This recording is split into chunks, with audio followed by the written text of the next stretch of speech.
I'm adopted, and my biological mother was 17, and so was my biological father. She was 7.5 months pregnant when she decided to go to Planned Parenthood, which is the largest abortion provider in the world, and they counseled her to have a late-term saline abortion, which is a saline salt solution that is injected into the mother's womb. The baby gulps that solution, it burns the baby inside and out, and then she is to deliver a dead baby within 24 hours. And to everyone's great shock and surprise, I didn't arrive dead but alive on April the 6th, 1977 in a Los Angeles County abortion clinic. What's fantastic about this, about the perfect timing of my arrival, is that the abortionist was not on duty yet. So he wasn't even given the opportunity to continue on with his plan for my life, which was death. And I know that I am in a government building, and a beautiful one it is, and I love your country as well as my own. But I know in the age that we live in, it is not at all politically correct to say the name of Jesus Christ in places like this.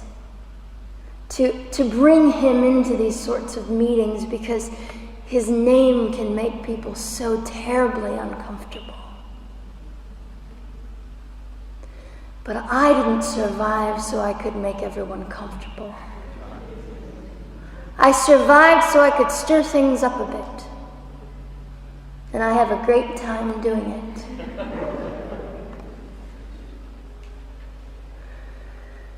And so I was delivered alive, as I've already said, after 18 hours. I should be blind, I should be burned, I should be dead. And yet I'm not. You know what is fantastic vindication is the fact that the abortionist had to sign my birth certificate. So I know who he is. And it also says, for any skeptic listening, on my medical records, born during saline abortion. Ha! They didn't win. I've done some research on the man that performed the abortion on me. And his clinics are the largest chain of clinics in the United States of America, and they gross $70 million a year. I read a quote from him at some point several years ago, and he said, "I have aborted over 1 million babies, and I consider it my passion." I tell you these things because, listen, ladies and gentlemen, we are in an interesting battle, whether we realize it or not, in this world. It is a battle between life and death. What side are you on?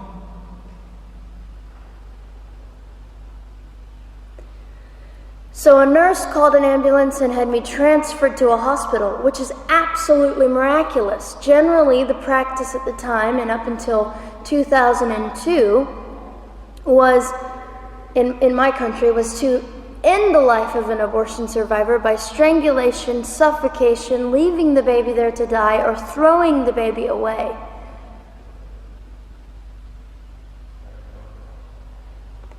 But on August the 5th, 2002, my extraordinary President Bush signed into law the Born Alive Infants Protection Act to prevent that from occurring anymore. You see, we're playing for keeps. We're playing I'm hoping to be hated by the time that I die so that I can feel God about me and understand what it was to be hated. He was hated. Christ was hated. And not that I look forward to being hated, but I know along my journey, I know I'm already hated because I declare life. I say, you didn't get me. The silent Holocaust didn't win over me. And my mission, ladies and gentlemen, among many things, is this: to infuse humanity into a debate that we have just compartmentalized and set on a shelf and said it is an issue. We have removed our emotions. We are becoming harder. Do you really want that? How much are you willing to take, and how much are you willing to risk to speak the truth in love and graciousness and stand up and at least be willing to be hated? Or at the end of the day, is it all about you or me? And so, after that, I was placed in an emergency foster care home where they decided they didn't like me very well, and as I'm fond of saying, I don't know how you could not adore me right from the start. What is wrong with these people? But they didn't. You see, I've been hated since conception by so many, and loved by so many more, but most especially by God. I'm his girl. You don't mess with God's girl. I got a sign on my forehead that says, you better be nice to me because my Father runs the world. So after I was placed in the mean home, I was taken out of the mean home and placed into another home, a beautiful home, Penny's home. And she said by this time I was 17 months old, 32 pounds of dead weight, and diagnosed with what I considered to be the gift of cerebral palsy, which was caused directly by the lack of oxygen to my brain while I was trying to survive. Now I am just compelled to say this. If abortion is merely about women's rights, ladies and gentlemen, then what were mine? There was not a radical feminist standing up and yelling about how my rights were being violated that day. In fact, my life was being snuffed out in the name of women's rights. And ladies and gentlemen, I would not have cerebral palsy had I not survived all of this. So when I hear the appalling, disgusting argument that we should have abortions because the child just might be disabled,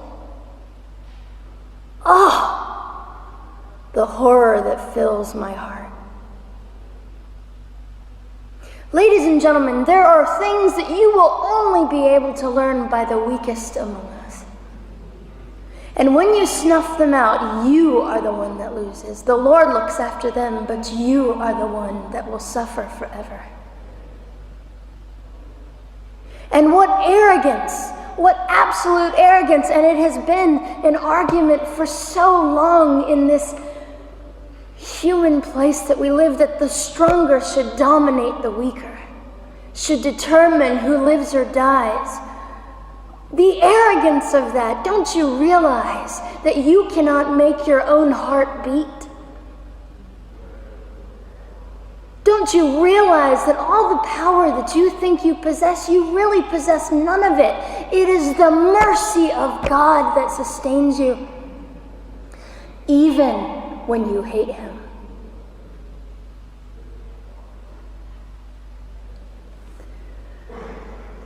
So they looked at my dear Penny and they said, Gianna will never be anything, which is always encouraging.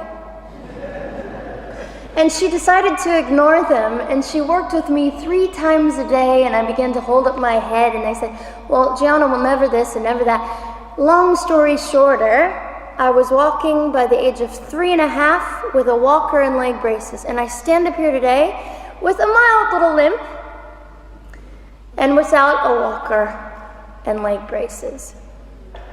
I fall gracefully sometimes and very ungracefully at other times, depending on the situation. that I consider it all for the glory of God. You see, ladies and gentlemen, I am weaker than most of you, but this is my sermon. And what a small price to pay to be able to blaze through the world as I do and offer hope. And I think in our misunderstanding of the way things work, we misunderstand how beautiful suffering can be. I don't willingly sign up for it, but when it comes, we forget. We forget that God is in control and God has a way of making the most miserable thing beautiful.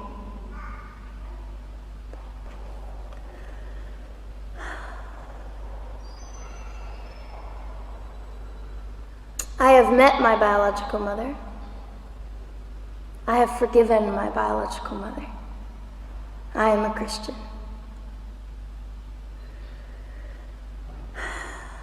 She's a very broken woman.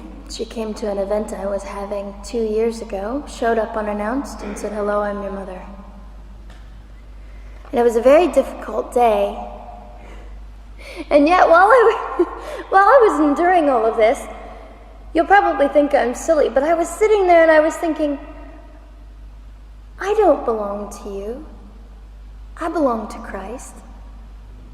I'm his girl, and I'm a princess. So no matter what you say, in all your anger and brokenness and rage, it's not mine to keep. It's not mine to carry, and I won't. I was saying all this inside. So ladies and gentlemen, you have an opportunity. But for just a brief moment, I would like to speak directly to the men in this room and do something that is never done. Men, you are made for greatness. You are made to stand up and be men. You are made to defend women and children, not stand by and turn your head when you know murder is occurring and do nothing about it. You are not made to use women and leave us alone. You are made to be kind and great and gracious and strong and stand for something. Because men, listen to me, I am too tired to do your job. Women, you are not made for abuse. You are not made to sit and not know your worth and your value. You are made to be fought for forever. So now is your moment. What sort of people are you going to be? I trust incredible. I trust, men, you will rise to the occasion. To the politicians listening, particularly to the men, I would say this: you are made for greatness, set your politics aside. You are made to defend what is right and good. This fiery young girl will stand here and say, now's your moment. What sort of man do you want to be? A man obsessed with your own glory, or a man obsessed with the glory of God?